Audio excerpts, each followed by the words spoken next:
Benda lagi satu pula, Mira bukan seorang penyanyi tau. Mira bukan penyanyi. Mira datang tu untuk tolong Ihin, untuk nyanyi bahagian perempuan. Mira buat keputusan. In tanya Mira time tu tengah soundcheck, Mira nak ni tak?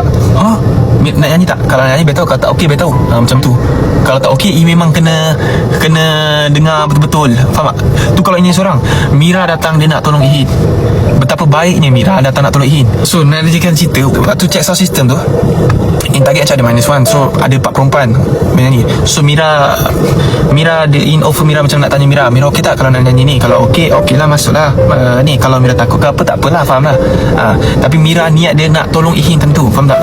Sebab yang akan tunggu bila Pak In selalu dengar ada 4 perempuan, ni tak ada 4 perempuan. So Mira part tu dia tak tahu sangat. Time tu baru dia belajar, faham tak? And then orang duk komen macam Mira ni penyanyi ke apa ke. Mira bukan penyanyi. Mira datang nak tolong Ihin. Waktu nak kena menyanyi tu, Mira tak tahu apa-apa.